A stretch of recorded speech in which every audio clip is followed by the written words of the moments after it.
இந்த நாளின் மாலை இந்த ஜெப வேளையிலே இணைந்திருக்கிற உங்கள் யாவரையும் இயேசு கிறிஸ்துவினுடைய திருநாமத்திலே நான் வாழ்த்துவதிலே மிகுந்த மகிழ்ச்சி அடைகிறேன். கடந்த முறை நான் ஜனவரி மாதத்துல நான் வந்தேன்.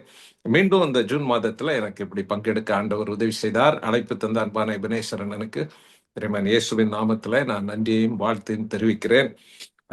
இந்த மிஷினரி பணிகளை இப்படி சுவிசேஷத்திற்கு உடன் பங்காளிகளாக இணைந்து ஜெபிக்கிற, கொடுக்கிற, பிரயாசப்படுகிற உங்கள் யாவரையும் இயேசுவின் நாமத்திலே நான் வாழ்த்துகிறேன். இந்த உலக வாழ்க்கையிலே நாம் ஆண்டவருடைய இறுதி கட்டளை நிறைவேற்றுகின்ற இந்த அருட்பணியில இப்படி சுவிசேஷத்திற்கு உடன் பங்காளிகளாக நாம் வாழ்ந்து செயல்படுவதற்கு ஆண்டவர் நம் ஒவ்வொருவருக்கும் கிருபை செய்திருக்கிறார். ஒருவேளை வெவ்வேறு இடங்களிலே வெவ்வேறு நிலைகளிலே நாம் நம்முடைய பணியை ஆண்டவருக்காக செய்து கொண்டிருக்கலாம். ஆனால் நாம் எல்லோருமே ஆண்டவருடைய திராட்சை தோட்டத்திலே அவருக்கு பணிவிடை செய்வதற்காக நாம் அழைக்கப்பட்டு இருக்கிறோம். அவர் நமக்கு தந்திருக்கின்ற பணிகளை அவருடைய வழிநடத்துதலோடு ஒத்தாசையோடு அவருக்கென்று நாம் அதை முழுமனதோடு செய்ய ஆண்டவர் நமக்கு உதவி செய்கிறார். நம்முடைய பிரயாசங்களை ஆண்டவர் கனப்படுத்துகிறார். அவருடைய திருநாமத்தை இந்திய தேசத்திலே வல்லமையாய் மகிமைப்படுத்தி வருகிறார். அதற்காக நாம் ஆண்டவருக்கு அதிகமாக நன்றி செலுத்த வேண்டும். ஓரிரு நாட்களுக்கு முன்பு தமிழ்நாட்டில் நிதியமைச்சர் அவர்கள் புதிதாக பொறுப்பேற்றிருக்கிற அரசாங்கத்தினுடைய நிதியமைச்சர் அவர்கள் தமிழ்நாட்டில் ஒவ்வொருவருடைய தலை மேலே ஒவ்வொருவருக்கும் இருக்கிற கடன் என்ன என்பதை குறித்து ஒரு புள்ளி விவரத்தை அவர்கள் கூறினார்கள். இதே போல மத்திய அரசு, ஒன்றிய அரசும் அவர்களுடைய அந்த பட்ஜெட் தாக்கல் செய்கிற நேரங்களில் இந்த புள்ளி விவரங்கள் வெளியிடப்படுவது உண்டு. இந்திய குடிமகன் ஒவ்வொருவருடைய தலைமேல் எவ்வளவு கடன் இருக்கிறது என்று சொல்லி. அது பொருளாதாரத்துல ஒரு சாதாரணமான ஒரு காரியம். ஆனாலும் அது சற்று வியப்பானது. நமக்கு கூட அதை கேட்கும் பொழுது நான் மனதில் நினைச்சேன், ஏற்கனவே எங்களுக்கு பல கடன் இருக்குது. நாங்க வெஹிக்கிள் லோன் வாங்குறோம், ஹோம் லோன் வாங்குறோம், எஜுகேஷன் லோன் வாங்குறோம், பர்சனல் லோன் வாங்குறோம். இப்படி பல கடன்களை நாங்கள் எங்கள் தலையிலே சுமக்கிறோம். இது போதாதுன்னு அரசாங்கமும் அவர்களுடைய பங்கிற்கு நம்ம மேல கடனை ஏற்றி வைக்கிறார்கள் அப்படின்னு சொல்லி அதை ஒரு விளையாட்டாக நான் சிந்தித்து கொண்டிருந்தேன். இவைகளெல்லாம் உலக பிரகாரமான ஒரு கடன்கள், பொருளாதார ரீதியிலான கடன்கள். ஆனால் வேதாகமத்துல நான் அப்போஸ்தலனாகிய பவுல் ரோமாபுரியாருக்கு கடிதம் எழுதின பொழுது 8வது அதிகாரத்தின் 12வது வசனத்துல அவர் இப்படியாக அவர் கூறுகிறார், ஆகையால் சகோதரரே, மாம்சத்தின்படி பிழைப்பதற்கு நாம் மாம்சத்திற்கு கடனாளிகள் அல்ல என்று சொல்லி அவர் அங்கே ஒரு காரியத்தை கூறுகிறார். நாம் மாம்சத்திற்கு கடனாளிகள் அல்ல என்று அவர் சொல்லும் பொழுதே நமக்கு அதுல ஒரு விஷயம் புலப்படுகிறது. என்னவென்றால், நாம் அப்படியானால் மாம்சத்திற்கு நாம் கடனாளிகள் இல்லை என்று சொன்னால் கண்டிப்பாக நாம் ஆவிக்கு நாம் கடனாளிகளாக இருக்கிறோம், அல்லது ஆவிக்குரிய சில கடன்கள் நமக்கு இருக்கிறது, கடமைகள் இருக்கிறது என்பதை நாம் அதில் புரிந்து கொள்ள முடிகிறது. நான் வேதாகமத்தில் இருந்து ஆண்டவருடைய பிள்ளைகளுக்கு இருக்கின்ற ஒரு 4 ஆவிக்குரிய கடன்களை குறித்து வேதம் கூறுகிறதை நான் உங்களோடு சுருக்கமாக பகிர்ந்து கொள்ளுகிறேன். முதலாவதாக அப்போஸ்தலனாகிய பவுல் தெசலோனிக்கருக்கு எழுதின நிருபத்தை திருப்பிக் கொள்ளுங்கள். 2வது நிருபத்துல 2 தெசலோனிக்கர் அதனுடைய 1வது அதிகாரத்தின் 3வது வசனத்துல பவுல் இப்படியாக அவர்களுக்கு எழுதும் பொழுது அவர் கூறுகிறார், சகோதரரே, நாங்கள் எப்பொழுதும் உங்களுக்காக தேவனை ஸ்தோத்தரிக்க கடனாளிகளாக இருக்கிறோம் என்று சொல்லி அவர் அங்கே சொல்லுகிறார். அதே போல அதே நிருபத்தினுடைய 2ஆம் அதிகாரத்தின் 13வது வசனத்திலும் அவர் சொல்லும் பொழுது அங்கே சொல்லுகிறார், அந்த நிறைவு, அந்த 13வது வசனத்தினுடைய நிறைவு பகுதியிலே சொல்லுகிறார், நாங்கள் உங்களை குறித்து எப்பொழுதும் தேவனை ஸ்தோத்தரிக்க கடனாளிகளாக இருக்கிறோம் என்று சொல்லி அவர் சொல்லுகிறார். அதாவது பவுல் என்ன சொல்றார் அப்படின்னா, ஊழியத்தின் பாதையிலே கடவுள் அருளி செய்த அந்த நன்மைகளுக்காக, ஆத்தும கனிகளுக்காக, அவர் தந்த ஆசீர்வாதங்களுக்காக நாங்கள் கடவுளை ஸ்தோத்தரிக்க கடனாளிகளாக இருக்கிறோம் என்று சொல்லி அவர் அங்கே சொல்லுவதை பார்க்கிறோம். நாம் ஒவ்வொருவரும் கடவுளை வழிபட, தொழுது கொள்ள, ஸ்தோத்தரிக்க, துதிக்க நாம் சிருஷ்டிக்கப்பட்டவர்கள். வேதம் அப்படித்தான் சொல்லுகிறது, சிருஷ்டிக்கப்படும் ஜனம் கர்த்தரை துதிக்கும் என்று சொல்லப்பட்டிருக்கிறது. The ultimate purpose of creation, மனிதர்களை கடவுள் படைத்ததனுடைய ஒரு முதன்மையான நோக்கம் என்னவென்று பார்த்தோம் என்றால், நாம் அவரை தொழுது கொள்ள வேண்டும், அவரை வழிபட வேண்டும், அவரை ஆராதிக்க வேண்டும், அவருக்கு துதி செலுத்த வேண்டும், அவரை ஸ்தோத்தரிக்க வேண்டும் என்பதற்காக கடவுள் நம்மை சிருஷ்டித்தார் என்பதை வேதத்தின் வாயிலாக நாம் அறிந்து கொள்ளுகிறோம். நாம் ஆண்டவரிடத்திலிருந்து நன்மைகளை பெற்றுக்கொள்ளும் பொழுது மட்டுமல்ல, அல்லது நம்முடைய தனிப்பட்ட வாழ்க்கையிலே கடவுள் நமக்கு அருளி செய்கின்ற ஈவுகளுக்காக, நன்மைகளுக்காக மட்டும் நாம் ஆண்டவரை ஸ்தோத்தரிக்கிறவர்களாக அல்ல, நாம் ஆண்டவருடைய அருட்பணியிலே சுவிசேஷத்திற்கு உடன் பங்காளிகளாக பணியாற்றுகிறபடியினாலே கடவுள் ஊழியத்தின் பாதையிலே, அவருடைய ராஜ்ய விரிவின் பணியிலே அவர் அருளுகின்ற எல்லா ஈவுகளுக்காக நாம் ஆண்டவரை ஸ்தோத்தரிக்க நாம் அழைக்கப்படுகிறோம். அநேக வேளையில நான் ஜெப கூடுகைகளிலே அல்லது பல உபவாச ஜெபங்களிலே நான் இதை பார்த்திருக்கிறேன். அந்த ஆண்டவருக்கு நன்றி செலுத்துகிற நேரம் என்பது மிக குறைவானதாக இருக்கும். பார்த்தீங்கன்னா, ஒரு துதி குறிப்பு 1 இருக்கும், ஜெப குறிப்பு 4 இருக்கும். அப்படிதான் நம்முடைய ஃபார்மட்டே நம்ம பொதுவா வச்சிருப்போம். ஆனா நம்முடைய இயக்கங்களிலிருந்து நமக்கு அனுப்பப்படுகிற மாதாந்திர பத்திரிகைகள் அல்லது நமக்கு அனுப்பப்படுகின்ற ஜெப சுற்றறிக்கைகள், எனக்கு கூட இமெயில்ல ஜெம்ஸ்ல இருந்து அந்த மாதாந்திர சுற்றறிக்கை வரும், ஜெப அறிக்கை என்று எனக்கு அது வரும், ஜெப செய்தி அறிக்கை. அதை உடனடியாக மெயிலே நான் பார்ப்பேன். அதுல துதி குறிப்புகள் நடத்தப்பட்ட அந்த கடந்த மாதம் நடத்தப்பட்ட எல்லா கூடுகைகள், அதனுடைய அற்புதங்கள், நடைபெற்ற நிகழ்ச்சிகள் அந்த போட்டோவோட போட்டிருப்பாங்க. அது ரொம்ப நல்லா இருக்கும் அதை பார்ப்பதற்கு. அதன் பிறகு ஜெப குறிப்புகள் கொடுக்கப்பட்டு இருக்கும். அதனுடைய முக்கிய நோக்கம் என்னன்னா, நாம் ஜெபிக்கிறவர்களாக மட்டுமல்ல, நம்முடைய ஜெபத்தை கேட்டு ஆண்டவர் நம்முடைய தேசத்திலே, பணித்தலங்களிலே, கிராமங்களிலே, சுவிசேஷம் அறிவிக்கப்படுகின்ற எல்கைகளிலே அவர் அற்புதங்களையும் அதிசயங்களையும் செய்யும் பொழுது, ஜனங்களை தம் பக்கமாக அவர் இழுத்து கொள்ளும் பொழுது, அவைகளை அறிந்து ஆண்டவருக்கு நன்றி செலுத்த, ஸ்தோத்திரம் செலுத்தவும் நாம் கடனாளிகளாக இருக்கிறோம். அததான் பவுல் சொல்றார். மீண்டும் மீண்டும் அவர் தெசலோனிக்கருக்கு அந்த 2வது நிருபத்தினுடைய 1ஆம் அதிகாரம் 2வது அதிகாரத்தில் அவர் மீண்டும் மீண்டும் அதை தான் சொல்றார். நாங்கள் உங்களுக்காக தேவனை ஸ்தோத்தரிக்க கடனாளிகளாக இருக்கிறோம் என்று சொல்லி அங்கே அவர் சொல்லுவதை பார்க்கிறோம். எனக்கு கூட சில வேளைகளில பெர்சிக்யூஷன் ரிலீஃப்ல இருந்து, அப்படி இல்லைன்னா வாட்ஸ்அப் மூலமாக பல மிஷினரி சங்கங்களில் இருந்து, திருச்சபைகளில் இருந்து இந்த உபத்திரவம் குறித்த சில செய்திகள் வருவது உண்டு. சில நேரம் அதை சோசியல் மீடியால கூட அதை பார்க்கிறேன். இந்த கிராமத்துல இப்படி ஒரு இன்டீரியர் பகுதியில இப்படி ஒரு இடத்துல ஆலயத்தை இடிக்க முற்பட்டாங்க, ஆலய ஆராதனையை போய் ஒரு குழுவாக தடை செய்கிறார்கள், விடுமுறை வேதாகம பள்ளியை நடத்த விடவில்லை அப்படின்லாம் அந்த வீடியோ போட்டு அதுல செய்திகள் வரும். அந்த செய்தியை பார்த்த உடனே என்னுடைய மனதுல முதலாவது வர்றது துதி குறிப்பு தான் வரும். அது இயற்கையாகவே நான் அதை உணர்ந்திருக்கிறேன்.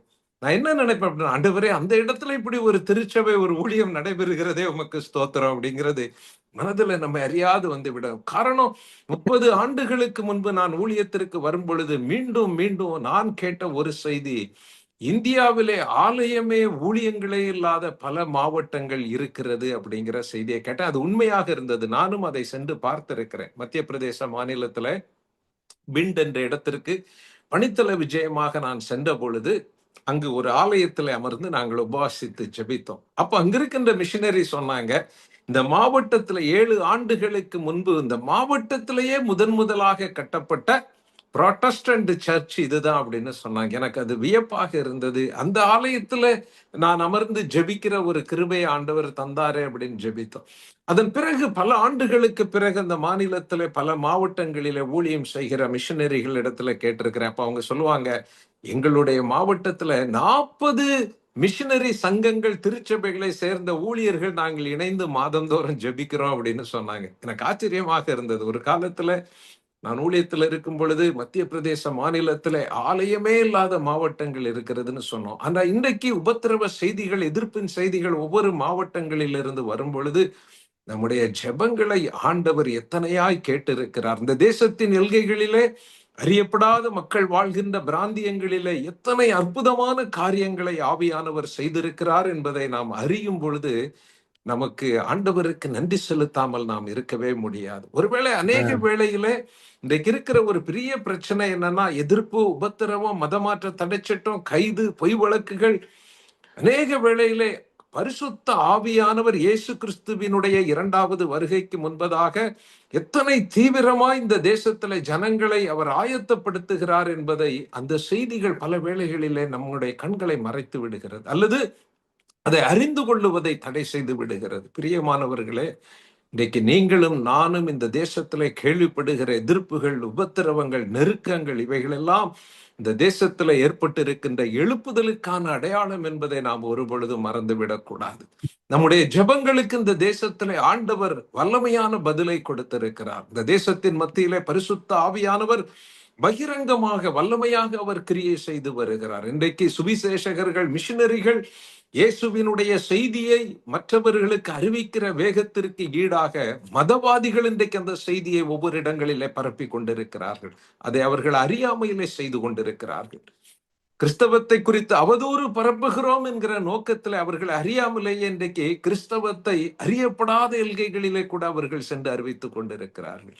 நாம் ஆண்டவருக்கு அதிகமாக நன்றி செலுத்த வேண்டும். ஆண்டவர் நம் காலங்களிலே நம் தேசத்திலே செய்கிற வல்லமையான கிரியைகள், நம்முடைய பணித்தலங்களிலே, நம்முடைய மாநிலங்களிலே அவர் செய்கின்ற வல்லமையான கிரியைகள், அதற்காக நாம் ஆண்டவரை ஸ்தோத்தரிக்க நாம் கடனாளிகளாக இருக்கிறோம். ஒரு குறிப்பு சொல்லுகிறது, இந்தியாவிலே நாள் ஒன்றுக்கு சுமார் 15,000 அதிகமான மக்கள் இயேசுவை ஏற்று வருகிறார்கள். அது மட்டுமல்ல, இன்றைக்கு இந்தியாவிலேயே அதிகமான எண்ணிக்கையில இயேசுவை ஏற்றுக்கொள்ளுகின்ற மக்கள் பஞ்சாப் மாநிலத்துல வாழுகின்ற மக்கள் என்று சொல்லுகிறார்கள். நானும் சில முறை, ஓரிரு முறை அங்கு சென்றிருக்கிறேன். அதை என் கண்களினாலே நான் பார்த்திருக்கிறேன். பல ஸ்தாபனங்களின் மூலமாக, திருச்சபைகளின் மூலமாக, சுவிசேஷ ஊழியங்களின் மூலமாக நடைபெறுகிற ஊழியங்களை நான் கருத்தாய் கவனித்து வருகிறேன். உள்ளத்தின் ஆழத்திலிருந்து நாம் ஆண்டவருக்கு நன்றி செலுத்த நாம் அழைக்கப்படுகிறோம். பவுல் அதை தான் சொல்றாரு. ஊழியத்தின் பாதையிலே ஜனங்களுடைய ரட்சிப்புக்காக, மீட்புக்காக, திருச்சபையின் வளர்ச்சிக்காக அவர் கவலை கொண்டு ஜெபித்தது மட்டுமல்ல, ஆண்டவர் அந்த ஜெபங்களை கேட்டு அவர் கிரியைகளை செய்யும் பொழுது அவர் சொல்றாரு, இதற்காக நான் கடவுளை ஸ்தோத்தரிக்க நாங்கள் கடனாளிகளாக இருக்கிறோம். காரணம், ஆண்டவர் எங்கள் ஜெபத்தை கேட்டார். ஆண்டவர் அற்புதமான காரியங்களை செய்திருக்கிறார், செய்து கொண்டிருக்கிறார். எப்படி அவருக்கு நாங்க நன்றி செலுத்த முடியாமல் இருக்கோம்? பிரியமானவர்களே, நாம் ஜெபிக்கிறவர்களாக மட்டுமல்ல, நம்முடைய ஜெபத்தை ஆண்டவர் கேட்கிறார், அவர் மறு உத்தரவு அருளுகிறார். எந்த தலைமுறையிலும் இல்லாத வல்லமையான காரியங்களை இந்திய தேசத்திலே நம் காலங்களிலே ஆவியானவர் செய்து கொண்டிருக்கிறார் என்பதை அறிந்து அவருக்கு நன்றி செலுத்த, அவரை ஸ்தோத்தரிக்க நீங்களும் நானும் அழைக்கப்படுகிறோம். இரண்டாவதாக, வேதாகமத்துல யோவான் தன்னுடைய முதலாவது நிருபத்துல இன்னொரு காரியத்துல தான் கடனாளியாக நாம் இருக்கிறோம் என்பதை குறித்து சொல்லுகிறார். 1 யோவான் 4ஆம் அதிகாரத்தின் 11வது வசனத்துல அவர் இன்னொரு காரியத்திற்கு நாம் கடனாளிகளாக இருக்கிறோம் என்று சொல்லுகிறார். நான் அந்த வசனத்தை உங்களுக்காக வாசிக்கிறேன். பிரியமானவர்களே, தேவன் இவ்விதமாய் நம்மிடத்தில் அன்பு கூர்ந்திருக்க, நாமும் ஒருவரிடத்தில் ஒருவர் அன்பு கூற கடனாளிகளாக இருக்கிறோம். அவர் இரண்டாவது சொல்றார், இன்னொரு கடன் இருக்குது. நம்முடைய ஊழியத்திலே கடவுள் தருகிற அந்த விளைவுகளுக்காக, நன்மைகளுக்காக அவரை ஸ்தோத்தரித்து மகிமைப்படுத்துவது மட்டுமல்ல, இன்னொரு கடனும் இருக்கிறது. அது என்ன கடன்? நாம் ஆண்டவருடைய பிள்ளைகளாக நாம் ஒருவரில் ஒருவர் அன்பு கூற நாம் அழைக்கப்பட்டிருக்கிறோம். கிறிஸ்தவ மார்க்கம் என்பது அன்பின் மார்க்கம் என்று நாம் அறிந்திருக்கிறோம். இல்ல, நம்முடைய பண்டிகை நாட்கள், கிறிஸ்து பிறப்பின் பண்டிகை நாட்களிலே கூட அநேக நிகழ்ச்சிகள், அந்த கிறிஸ்துமஸ் நிகழ்ச்சிகளிலே கலந்து கொள்ளுகின்ற அரசியல்வாதிகள் அல்லது அரசு அதிகாரிகள் கூட இந்த வார்த்தையை தான் திருப்பி திருப்பி சொல்லுவாங்க. என்ன சொல்லுவாங்கன்னா, கிறிஸ்தவம் ஒரு அன்பின் மார்க்கம் என்பதை அவங்க சொல்லுவதை பார்த்திருக்கிறோம். நாமும் அறிந்திருக்கிறோம். வேதம் அதைத்தான் கூறுகிறது. தேவன் அன்பாகவே இருக்கிறார்.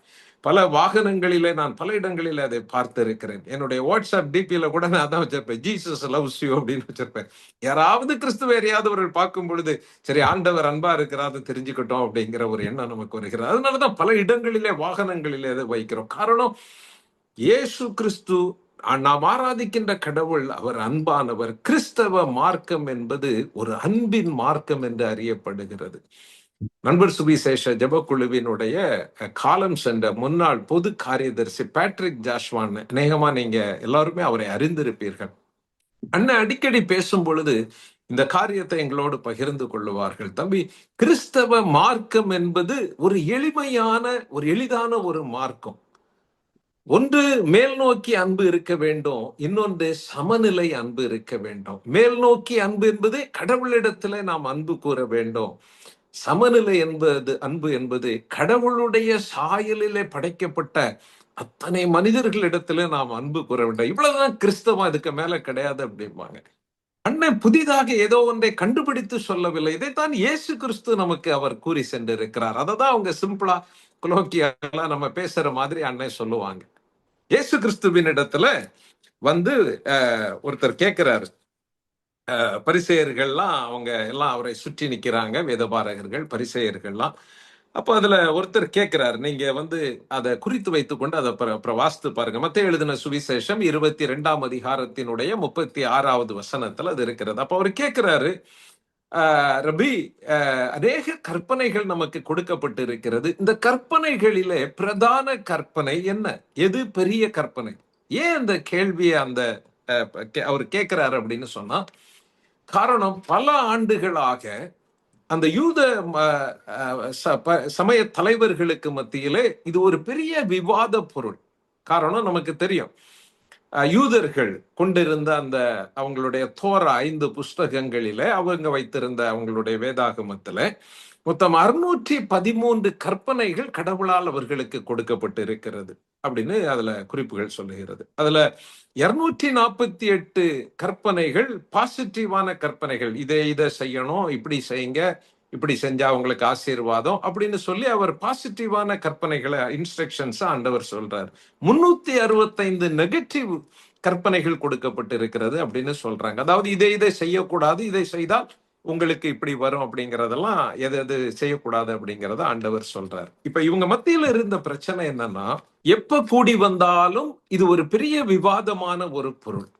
ஓய்வு நாள் முக்கியமா, இல்லைன்னா ஓய்வு நாள்ல இறங்குவது முக்கியமா? இதெல்லாம் அவங்க மத்தியில பேசப்பட்ட பல விவாத கருத்துக்கள் என்று அறிஞர்கள் கூறுகிறார்கள். இன்றைக்கு எப்படி சில கிறிஸ்தவ பண்டிகை நாட்களில தொலைக்காட்சியில பாத்தீங்கன்னா நிறைய பட்டிமன்றங்கள் நடக்கிறது. ஆராதனைக்கு பாடல் முக்கியமா அல்லது வழிபாடு முக்கியமா அப்படின்லாம் சில தலைப்புகள் வச்சு இன்றைக்கு பல ஆலயங்களில் எல்லாம் பட்டிமன்றம் நடக்கிறது. இதே போல அவர்களுடைய பொது வெளியில அவர்களுக்கு மத்தியில இருந்த ஒரு விவாத பொருள், நமக்கு அருளப்பட்டு இருக்கின்ற அந்த 613 கற்பனைகளில எந்த கற்பனை பெரியது? அப்ப சிலர் சொல்றாங்க இந்த கற்பனை தான் பெரியது, சிலர் சொல்றாங்க இல்ல இல்ல அதுதான் பெரியது. இது பல நாட்களாக பல ஆண்டுகளாக அவர்கள் மத்தியில இருந்த ஒரு பிரச்சனைக்குரிய காரியம். அப்ப இயேசு கிறிஸ்து கடவுளை குறித்து, நீதியை குறித்து, அவர் தேவராஜ்யத்தை குறித்து பிரசங்கித்ததுனால அங்க வந்து அவரிடத்துல கேட்கிறாங்க, இந்த கற்பனையில எது பெரிய கற்பனை? அதுல இயேசுவை மாற்றி விட வேண்டும் என்கிற ஒரு உள்நோக்கமும் அந்த இடத்துல இருக்கிறது. இப்ப இயேசு கிறிஸ்து என்ன சொல்றாரு, அந்த 613 கற்பனைகளுக்கு மத்தியில் இருந்து அந்த மொத்த கற்பனைகளையும் உள்ளடக்கிய 2 கற்பனைகளை அவர் அவங்களுக்கு சொல்றாரு. என்ன சொல்றாரு? உன் ஆண்டவரிடத்துல முழு மனதோடு, முழு பலத்தோடு, முழு ஆத்மாவோடு நீ அன்பு கூறுவாயாக. இது இருக்கிறதுலயே பெரிய கற்பனை. அப்புறம் சொல்லிட்டு என்ன சொல்றாரு, அதே போல உன்னிடத்துல அன்பு கூறுவது போல நீ பிறனிடத்துல அன்பு கூறுவாயாக. இது புதிதாக இயேசு சொன்ன கற்பனை அல்ல. இது வேதாகமத்துல பழைய ஏற்பாட்டிலே அவர்களுக்கு கொடுக்கப்பட்டிருந்த ஒரு கற்பனை.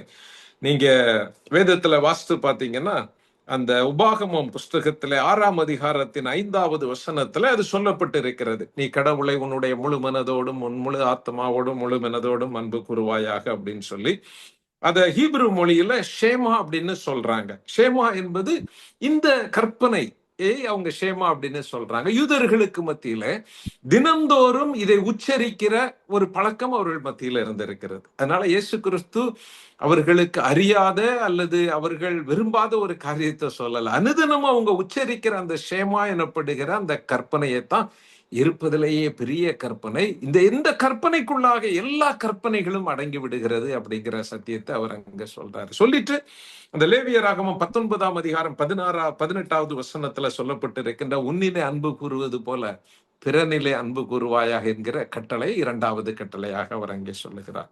எனக்கு அருமையானவர்களே, 613 அந்த கற்பனைகள் எல்லா தீர்க்க தரிசனங்கள் எல்லாம் இந்த 2 கற்பனைகளுக்குள்ளாக அடங்கிவிட்டது. இதை நீங்க எப்படியாவது உங்களுடைய வாழ்க்கையில நீங்க முக்கியப்படுத்திட்டீங்க, கடைபிடிச்சிட்டீங்கன்னா, எல்லா நியாய பிரமாணங்களும் காலங்கள் தோறும் ஆண்டுகளாக கொடுக்கப்பட்ட அத்தனை கற்பனைகளும் இதற்குள்ளாக நிறைவடைந்து விடுகிறது அப்படின்னு சொல்றார். ஆனா என்ன பிரச்சனைனா, இந்த ஒன்றுலதான் நம்ம பல இடங்களிலே பல நேரங்களிலே தவறி விடுகிறோம். ஒருவேளை சூழ்நிலைகளின் காரணமாக நாம் வளர்ந்த விதங்கள், நாம் சந்திக்கின்ற பிரச்சனைகள், நாம் கடந்து வந்த பாதைகளின் நிமித்தமாக நாம் பல வேளைகளில் அன்பிலே தாழ்ச்சி அடைந்தவர்களாக இருக்கலாம். ஆனா அன்பிலே வளருகிறவர்களாக நாம் இருக்க வேண்டும் என்று ஆண்டவர் விரும்புகிறார். ஒருவரிடத்தில் ஒருவர் நாம் அன்பு கூற நாம் கடனாளிகளாக இருக்கிறோம். எனக்கு அதுல இருக்கிற ஒரு மகிழ்ச்சியை போல வேற எதுவும் இல்லை. நான் எபனேசர் அண்ணன் என்னை குறித்து முகவுரை சொல்லும்போது சொன்னாங்க, நாங்க நேர்ல இதுவரை சிந்திச்சது இல்லை, போன்ல தான் பேசி இருக்கிறோம்.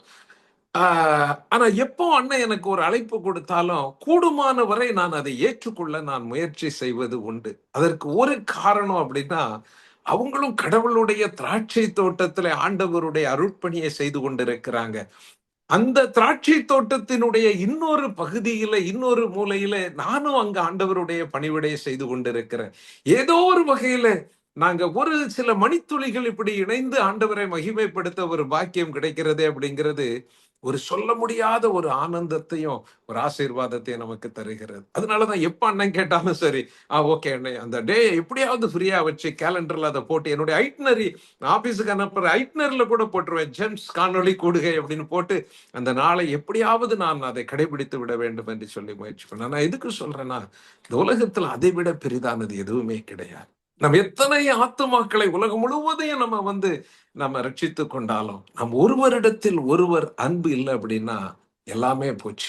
இன்றைக்கு உலகத்துல எல்லாமே வேகமாக வளர்ந்து வருகிற ஒரு சூழ்நிலையை நான் பார்க்க, விலைவாசி கூடிட்டே போகுது, தொழில்நுட்பம் வளர்ந்து கொண்டே இருக்கிறது, எல்லாம் பெருகி கொண்டிருக்கிறது, அறிவு பெருகி கொண்டே இருக்கிறது. ஆனால் வேதம் கூறினபடி இன்றைக்கு உலகத்துல அன்பு குறைந்து கொண்டே போகிறது. வேதம் அதை முன்னறிவித்திருக்கிறது. கடைசி நாட்களிலே அன்பு தணிந்து போகும் என்று சொல்லி வேதம் கூறுகிறது. அததான் யோவான் சொல்றாரு, பிரியமானவர்களே, நாம் ஒருவரிடத்தில் ஒருவர் அன்பு கூற கடனாளிகளாக இருக்கிறோம். காரணம், நாம் ஆராதிக்கின்ற கடவுள் அன்புள்ள ஆண்டவர். நம்முடைய தகுதி நிமித்தம், நீதி நிமித்தம் அவர் நம்மை மீட்டுக் கொள்ளவில்லை, அவருடைய பிள்ளைகளாக ஏற்றுக்கொள்ளவில்லை. அவருடைய அன்பினாலே அவர் நம்மை ஏற்றிருக்கிறார்.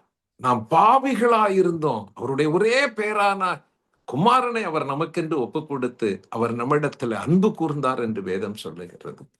அந்த அன்பை பிரதிபலிக்கிற மக்களாக நீங்களும் நானும் வாழ வேண்டும் என்று ஆண்டவர் விரும்புகிறார்.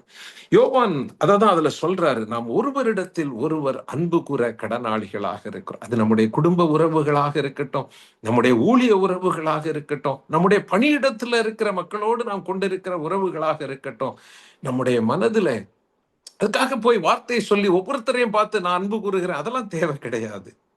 ஒரே ஒரு காரியம், ஒன்று கடவுளிடத்தில் அன்பு கூற வேண்டும் என்னால் அதை யோவான் அந்த இதுல சொல்லி இருக்கிறார். அந்த 1 யோவான்ல நீங்க பாத்தீங்கன்னா அந்த 5ஆம் அதிகாரத்தின் 3வது வசனத்துல சொல்றார், நாம் தேவனுடைய கற்பனைகளை கை கொள்வதே அவரிடத்துல அன்பு கூறுவதா. அப்படின்னா கடவுளுடைய கற்பனைகளை கை கொள்ளணும்.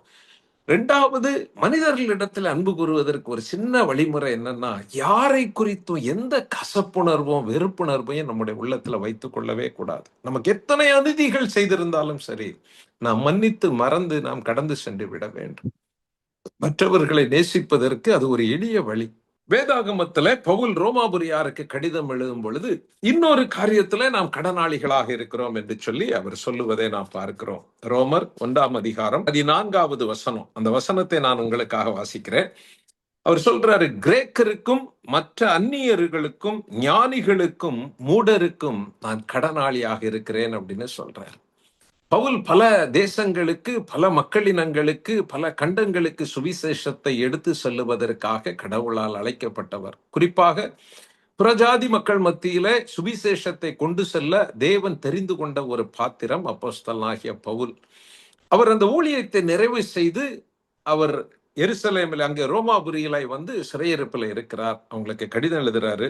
அவர் சொல்லும் போது சொல்றாரு, அவர் அநேகருக்கு இயேசுவை அறிவித்திருந்தாலும் அவர் தான் அந்த கடைசி நேரங்களில் அவர் இருந்த இடத்துல கூட அவர் இயேசுவை மற்றவர்களுக்கு சொல்லுவது என்மேல் விழுந்த ஒரு கடமை, நான் அதற்கு கடனாளியாக இருக்கிறேன் அப்படின்னு சொல்றாரு. என்ன சொல்றாரு பாருங்க, இங்க இருக்கின்ற கிரேக்கர்கள், மற்ற அந்நியர்கள், ஞானிகள் இங்க இருக்கிறாங்க, அந்த பட்டணத்துல மூடர்கள் இருக்கிறாங்க. அது யாரா இருந்தாலும் சரி, நான் எங்கே இருக்கிறேன், என்னை சுற்றி இருக்கின்ற அத்தனை மக்களுக்கும் இந்த நற்செய்தியை சொல்லுவதற்கு நான் கடனாளியாக இருக்கிறேன் அப்படின்னு சொல்றாரு. அததான் அதுக்கு அடுத்த வசனத்துல அவர் சொல்றாரு, ஆகையால் ரோமாபுரியில் இருக்கிற உங்களுக்கும் என்னால் இயன்ற மட்டும் சுவிசேஷத்தை பிரசங்கிக்க விரும்புகிறேன். பவுல் என்ன சொல்லல, நான் புறஜாதிகளுக்கு தூர தேசத்துல தூர இடங்களில் இருக்கிறவர்களுக்கு சுவிசேஷம் சொல்ல நான் பிரித்தெடுக்கப்பட்டு இருக்கிறேன், அதனால நான் சிறையிருப்பிலே ரோமாபுரியில இருக்கும்போது யாருக்கும் சொல்லணும்னு அவசியம் கிடையாது அப்படிலாம் சொல்லல. அவர் சொல்றாரு, எல்லா இடத்துலயும் நான் சொல்லி இருக்கிறேன், ஆனா உங்களுக்கும் சொல்ல வேண்டும் என்று நான் ஆசைப்படுகிறேன். காரணம், அது என் மேல் விழுந்த கடமை. நான் எங்க இருக்கிறேனோ, கடவுள் என்னை எங்கு வாழும்படியாக வைக்கிறாரோ, நான் எந்த சூழ்நிலையில வாழும்படியாக அழைக்கப்பட்டு இருக்கிறேனோ, அந்த இடத்துல சுவிசேஷத்தை மற்றவர்களுக்கு சொல்லுவதற்கு, என்னோடு கூட இந்த சமூகத்துல இணைந்து வாழுகின்ற அத்தனை மக்களுக்கும் இயேசுவை சொல்லுவதற்கு நான் கடனாளியாக இருக்கிறேன் அப்படின்னு சொல்றார். அப்படின்னா என்ன அர்த்தம்னா, ஆண்டவருடைய பிள்ளைகளாக நீங்களும் நானும் எந்த பட்டணத்துல, எந்த கிராமத்துல, எந்த வீதியில, எந்த இடத்துல வாழும்படியாக அழைக்கப்பட்டு இருக்கிறோமோ, அங்கு இயேசுவினுடைய சுவிசேஷம் பரவி செல்லுவதை உறுதிப்படுத்துவது நம்முடைய கடமையா. நம்ம எந்த இடத்துல நாம் வாழ அழைக்கப்பட்டு இருக்கிறோமோ, அந்த இடத்துல நம்மோடு கூட இணைந்து வாழுகின்ற அத்தனை மக்களுக்கும் இயேசுவை சொல்லுவது நம்முடைய கடமை என்பதை நாம் அறிந்திருக்க வேண்டும். அது எங்க இருந்தாலும் சரி. நான் முன்னேற்ற பணியில விருதுநகர், ராமநாடு, சிவகங்கை போன்ற மாவட்டங்களுக்கு பொறுப்பாளராக நான் நியமிக்கப்பட்டிருக்கிறேன். இதற்கு முன்பு சென்னையில முன்னேற்ற பணி ஊழியங்களை ஒருங்கிணைத்துக் கொண்டிருந்தேன். எங்களுடைய தலைமைச் செயலகத்துல நான் பல நிலைகளிலே பணியாற்றி கொண்டிருந்தேன்.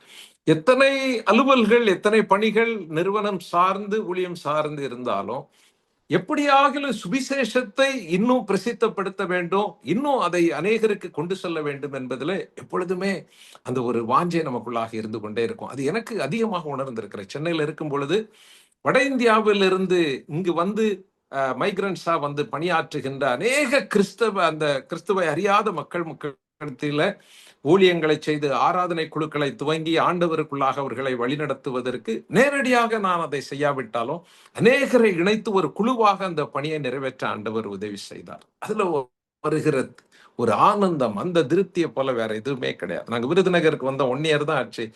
கடந்த ஈஸ்டர் அன்னைக்கு மாலையில விருதுநகர்ல டிஎல்சி ஆலய வளாகத்துல ஒரு பெரிய ஒலி நாடகம், தெய்வத்திற்கு ஏனெந்த அகோரம் அப்படின்னு ஒன்ன ஒழுங்கு செய்து சுமார் 1500 பேர் கூடி வந்தாங்க. அநேகர் இயேசுவை அறியாத மக்கள் வந்து அன்றைக்கு சுவிசேஷத்தை தங்களுடைய வாழ்க்கையில தெளிவாக ஏற்றுக்கொண்டாங்க. அநேக போதகர்களை சந்திக்கும் பொழுது, நான் முன்னேற்ற பணி ஊழியத்திற்காக தான் போறேன், எஃப்எம்பிபிக்காக ஜாப் பண்ணுங்க, காணிக்க கொடுங்க, அதுக்கு முன்னாடி என் வாயில என்ன வரும்னா, சுவிசேஷ பணி எப்படி நடக்குது, இன்னும் இத்தனை கிராமங்களில இங்க திருச்சபைகள் இல்லை, இன்னும் எப்படி இங்க சுவிசேஷத்தை அறிவிப்பதற்கு வாய்ப்புண்டு. நான் இதை எதற்கு சொல்றேன் அப்படின்னா, இது நம்மேல் விழுந்த கடமை என்பதை ஒரு பொழுதும் நாம் மறந்து விடக்கூடாது. ஆண்டவர் என்னை மதுரை பட்டணத்துல வைத்திருக்கிறார் அப்படின்னா, நான் வைக்கப்பட்டிருக்கின்ற பட்டணத்துல, நான் பணி செய்கின்ற இடத்துல, என்னுடைய வாழ்விடங்களில இயேசுவினுடைய சுவிசேஷம் இன்னும் வல்லமையாய் பிரசித்தப்படுத்தப்பட ஆண்டவரே நீர் எனக்கு உதவி செய்ய வேண்டும். இது என் மேல் விழுந்த கடமை. பவுலதான் சொல்றார், சுவிசேஷத்தை நான் மற்றவர்களுக்கு அறிவியாதிருந்தால் எனக்கு மேல் விழுந்த கடமை அப்படின்னு சொல்றார். சுவிசேஷத்தை ஒரு பொழுது நம்ம அவுட் சோர்ஸ் பண்ண முடியாது. அந்த பாஸ்டர் பண்ணுவார், அந்த இவாஞ்சலிஸ்ட் பண்ணுவார், அவங்க பண்ணுவாங்க, கிடையாது. நீங்களும் நானும் ஏதோ ஒரு வகையில அதுல நீங்களும் நானும் ஈடுபட வேண்டும். அறிவிக்கப்படாத, நம்ம புறப்பட்டு செல்ல முடியாத இடங்கள் அல்லது அறிவிக்கப்படாத எல்கைகளில் அழைப்பு பெற்றவர்கள் புறப்பட்டு செல்லும் பொழுது அந்த ஊழியங்களுக்காக ஜெபிக்கிறோம், அதற்காக கொடுக்கிறோம், அந்த தேவைகளை நாம் உதாரணமாக சந்திக்க வேண்டும், அதற்கான பணிகளை செய்ய வேண்டும். ஆனால் கூடவே நாம் இருக்கின்ற இடங்களிலே சுவிசேஷம் பரவி செல்லுவதற்கு அதுல நமக்கும் ஒரு பங்கு இருக்கிறது. நாம் அதற்காக ஜெபிக்க வேண்டும், செயல்பட வேண்டும். பவுல் அதை தான் அன்றைக்கு பேசும் பொழுது ரொம்ப அழகாக அதை இங்கே கூறுகிறார். கிரேக்கருக்கும், அந்நியருக்கும், மூடருக்கும், ஞானிகளுக்கும் நான் ஒவ்வொருவருக்கும் நான் கடனாளியாக இருக்கிறேன். அதனாலதான் நான் ரோமாபுரியில இங்க வந்து இப்படி இருக்கும் பொழுது கூட எப்படியாகிலும் சுவிசேஷத்தை என்ற மட்டும் பிரசங்கிக்க வேண்டும் என்று விரும்புகிறேன். முடிந்தவரை நாம் சுவிசேஷத்தின் பிரசித்தத்திற்காக நம்முடைய பகுதிகளிலும் நம்ம வாழ்ந்து செயல்படுகிறவர்களாக இருக்க வேண்டும் என்று ஆண்டவர் விரும்புகிறார். இது மட்டுமல்ல, இன்னொரு காரியத்தை யோவான் தன்னுடைய 3வது நிருபத்தில் ரொம்ப அழகா சொல்லியிருக்கிறார். 3 யோவான் 8வது வசனம். யோவான் காயு என்கிற மனிதனுக்கு இந்த நிருபத்தை எழுதுகிறார். அவர் என்ன சொல்றாரு பாருங்க. ஆகையால் நாம் சத்தியத்திற்கு உடன் வேலையாட்களாக இருக்கும்படிக்கு அப்படிப்பட்டவர்களை சேர்த்து கொள்ள கடனாளிகளாக நாம் இருக்கிறோம் அப்படின்னு சொல்றார். இந்த அதிகாரத்தை நீங்க கொஞ்சம் நேரம் எடுத்து ஃபுல்லா வாசித்து பாருங்க. மொத்தமே ஒரு 14 வசனங்கள் தான் இதுல இருக்குது. அதுல காயுவுக்கு அவர் சொல்லும் போது என்ன சொல்றாரு? முதலாவது அவரை வாழ்த்துகிறார். உன்னுடைய ஆத்துமா வாழ்வது போல நீ எல்லாவற்றிலும் வாழ்ந்து சுகமா இருப்பாயாக அப்படின்னு சொல்லி அவர் சுகமா இருக்கும்படி வேண்டுகிறேன் அப்படின்னு அவருக்காக ஒரு விண்ணப்பம், ஒரு வேண்டுதல், வாழ்த்துதலை சொல்றாரு. 8வது வசனத்துல சொல்றாரு, நமக்கு ஒரு கடன் இருக்கிறது, நாம் கடனாளிகளாக இருக்கிறோம். எதற்கு கடனாளிகளாக இருக்கிறோம்?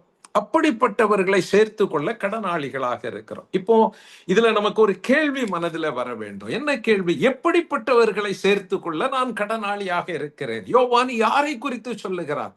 அந்த அப்படிப்பட்டவர்கள் என்று சொல்லப்பட்டவர்கள் யார்? நீங்க அந்த வசனத்தை நல்ல நேரம் எடுத்து ஆராய்ந்து பாருங்க. ஆதி திருச்சபையின் நாட்களிலே, நான் அந்த பின்னணியத்தை உங்களுக்கு சற்று சொல்லுகிறேன். ஆதி திருச்சபையின் நாட்களிலே இன்றைக்கு இருப்பது போல அரசாங்கத்திலே பதிவு செய்யப்பட்ட தன்னார்வ தொண்டு நிறுவனங்களோ, மிஷனரி சங்கங்களோ, சபைகளோ அப்படி கிடையாது. அன்றைக்கு சுவிசேஷ ஊழியத்தை எடுத்து செல்லுவதற்கு அப்போஸ்தலர்கள் அவர்களிடத்துல அவர்கள் வழிநடத்தின நல்ல வாலிபர்கள், நல்ல வேத உபதேசத்துல அவங்க ஆண்டவருடைய காரியங்கள், தேவராஜ்யத்தின் காரியங்களை கற்றுக்கொண்டவர்கள், அதுல தெளிவு பெற்றவர்கள், ஆவிக்குரிய வரங்களை பெற்றவர்களை அழைத்து இயேசு அறிவிக்கப்படாத எல்கைகளுக்கு சுவிசேஷத்தை அறிவிக்கும்படியாக அனுப்புறாங்க. அவர்களை சகோதரர்கள் என்று பல இடங்களிலே வாசிக்கிறோம். சகோதரர்கள் போய் சுவிசேஷத்தை சொன்னாங்க அப்படின்னு. அவங்களாம் இவாஞ்சலிஸ்ட், அன்றைக்கு அனுப்பப்பட்ட மிஷினரிகள் பல இடங்களுக்கு. அப்போ இப்போ மாதிரி நம்ம காணிக்க பிரிச்சு அவங்களை அனுப்பி தாங்குற மாதிரி சிஸ்டம் கிடையாது, பேங்கிங் சிஸ்டமே கிடையாது. அப்ப என்ன செய்யறாங்க? எந்த இடத்துல அந்த பிராந்தியங்களிலே திருச்சபை இருக்கிறதோ அந்த திருச்சபையிலே போய் அவங்க தங்கி கொள்றாங்க. அதை சுற்றி இருக்கின்ற இயேசுவை அறியாத மக்களுக்கு அவங்க இயேசுவை சொல்லுகிற ஒரு பழக்கம் இருக்கிறது. அப்ப யோவான் என்ன சொல்றாரு? அப்படி ஒரு திருச்சபைக்கு கடிதம் எழுதுகிறார். நான் சில சகோதரர்களை அனுப்புகிறேன், அவர்களை ஏற்று அவர்களுக்கு வேண்டிய உதவிகளை செய்து அவர்கள் சுவிசேஷத்தை பிரசங்கிக்க நீங்க உதவி செய்யுங்க அப்படின்னு சொல்லி. ஆனா அந்த சர்ச்சில் ஒரு முக்கியமான ஆள் இருக்கிறார். அவருடைய பெயர் தியோத்திரேப். அந்த நிருபத்துல 9வது வசனத்தில் அதை குறித்து யோவான் சொல்றாரு. என்ன சொல்றாரு? நான் சபைக்கு எழுதினேன், ஆனாலும் அவர்களில் முதன்மையாயிருக்க விரும்புகிற தியோத்திரேப்பு எங்களை ஏற்றுக்கொள்ளவில்லை. அவருக்கு அதுக்கு மனசு இல்ல, ஏற்றுக்கொள்ளல அப்படின்னு சொல்றார். ஆனா அந்த சபையில இன்னொரு மனிதன் இருக்கிறார், காயு அவருடைய பெயர். அவர் என்ன நினைக்கிறாரு? இயேசுவினுடைய சுவிசேஷத்தை கேட்டதுனால, அந்த சுவிசேஷம் எங்களண்டை வந்ததுனால தானே நாங்க ரட்சிக்கப்பட்டோம், நாங்க மீட்பு பெற்றிருக்கிறோம். அப்ப இந்த சுவிசேஷம் மற்றவர்களுக்கு அறிவிக்கப்பட வேண்டுமே, அதற்கு நம்ம தானே உதவி செய்யணும். அவர் தன்னிடத்துல அந்த சுவிசேஷகர்களை ஏற்றுக்கொள்ளுகிறார், சகோதரர்களை ஏற்றுக்கொள்ளுகிறார். தியோத்திரேப்புக்கு பயங்கர கோபம். அவர் சபையை விட்டு யாராவது இப்படி மிஷினரி பணிக்கு, சுவிசேஷ பணிக்கு உதவி செஞ்சீங்கன்னா நான் சபையை விட்டு நீக்கிடுவேன் அப்படிங்கிறாரு. காயு அதை குறித்து கவலைப்பட்டதாக தெரியவில்லை. இயேசுவின் இறுதி கட்டளை நிறைவேற்றுவது முக்கியமானது. அவரை வீட்டில் ஏற்றுக்கொண்டு அவர்களை உபசரித்து அவங்கள ஊழியம் செய்வதற்கு உதவி செய்கிறார். அப்பதான் யோவான் இந்த கடிதத்தை எழுதுகிறார். என்ன சொல்றாரு? நீ ரொம்ப நாள் அவங்கள தங்க வச்சிடாத, அவங்க புறஜாதிகள் இடத்துல ஒன்னும் பெற்றுக்கொள்ளாமல் அவங்க வெறுங்கையா வந்திருக்கிறாங்க, சீக்கிரம் அவங்கள திருப்பி அனுப்பிவிடு, இன்னும் பல இடங்களுக்கு சுவிசேஷம் சொல்லப்பட வேண்டும், நீ அவங்கள சீக்கிரம் அனுப்பிடு. இப்படி அவர்களை தாங்குவதற்கு நாம் கடனாளிகளாக இருக்கிறோம் அப்படின்னு சொல்றார். அததான் அவர் சொல்றார், அப்படிப்பட்டவர்களை சேர்த்து கொள்ளுவதற்கு நாம் கடனாளிகளாக இருக்கிறோம் அப்படின்னு சொல்றார். சத்தியத்திற்கு உடன் பங்காளிகளாக, சுவிசேஷம் அறியப்படாத எல்கைகளிலே பிரசங்கிக்கப்படுவதற்கு அதற்காக பிரயாசப்படுகிறவர்களை, அவர்களுக்காக ஜெபிக்க, அவர்களுக்காக பொருளுதவி செய்ய, அவர்களை தாங்க, விசாரிக்க நாம் கடனாளிகளாக இருக்கிறோம் என்கிற ஒரு அர்த்தத்தில் அதை சொல்றார். எனக்கு அருமையானவர்களே, நீங்களும் நானும் வாழுகின்ற பகுதியில எப்படி சுவிசேஷத்தை மற்றவர்களுக்கு சொல்ல நாம் கடனாளிகளாக இருக்கிறோமோ, அதே போல அறியப்படாத பகுதிகளுக்கு சுவிசேஷத்தை கொண்டு செல்லுகிறவர்களுக்கு, அல்லது அப்படிப்பட்ட பிராந்தியங்களிலே நடைபெறுகிற ஊழியங்களுக்கு, ஊழியர்களை தாங்குவதற்கு நீங்களும் நானும் கடனாளிகளாக இருக்கிறோம் என்பதை நாம் மறந்துவிடக்கூடாது. அப்படி அந்த ஆவிக்குரிய கடனை நிறைவேற்றும் பொழுதுதான் பவுல் காயுவுக்கு சொல்றாரு, உன்னுடைய ஆத்துமா வாழ்வது போல நீ எல்லாவற்றிலும் வாழ்ந்து சுகமாயிருக்க வேண்டுகிறேன் அப்படின்னு சொல்ற. நீங்களும் நானும் வாழ்கிற தேசம் ஒரு மிகப்பெரிய தேசம். 146 கோடி மக்கள் வாழ்கிற ஒரு தேசம். ஒரு சின்ன முயற்சினாலும் இந்த தேசத்தை சந்திச்சிட முடியாது. ஒரு பெரிய படை திரட்டல் இந்த தேசத்துல நடைபெற்றாக வேண்டும். தேவ பிள்ளைகள் ஒவ்வொருவரும் ஆண்டவருக்காக எழுந்து பிரகாசிக்கும் பொழுதுதான் இந்த தேசத்தை இயேசுவுக்கு சொந்தமாக்க முடியும். தேவ ராஜ்யம் இந்த தேசத்துல பலமாய் கட்டப்பட வேண்டும் என்றால் இயேசுவை அறிந்து ஏற்றுக்கொண்ட ஒவ்வொரு விசுவாசிகளும் அவருடைய சேனையிலே செயல் வீரர்களாக ஜெபிக்க, கொடுக்க, பிரசங்கிக்க, தாங்க, உழைக்க ஒவ்வொருவரும் முன் வர வேண்டும். இது நம்மேல் விழுந்த கடமை என்பதை நாம் உணர வேண்டும். அப்படிப்பட்ட நிலையில தான் ஆண்டவர் இந்த தேசத்தை வேகமாக சந்திக்க முடியும். 4 காரியங்களை சொன்னேன். அநேக வேளையில உலக பிரகாரமான மாம்சத்திற்குரிய கடன்களையே நாம் சிந்தித்துக் கொண்டிருப்பது உண்டு.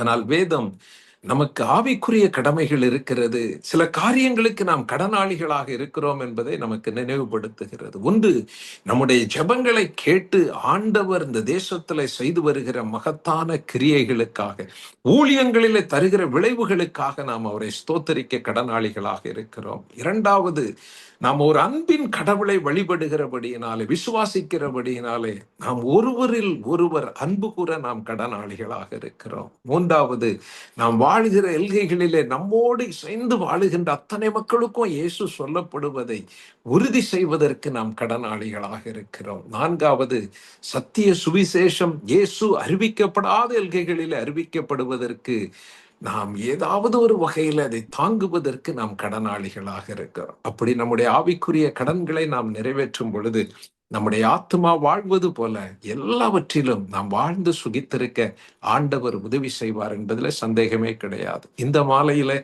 இந்த காணொளி வழியாக இந்த ஜெபத்துல இந்த கூடுகையில கலந்து கொண்ட ஒவ்வொருவரும் நாம் இணைந்து இந்த ஆவிக்குரிய கடன்களை நிறைவேற்றவும் தேவனால் ஆசீர்வதிக்கப்படவும் ஆண்டவர் நமக்கு உதவி செய்வாராக. May God bless you all.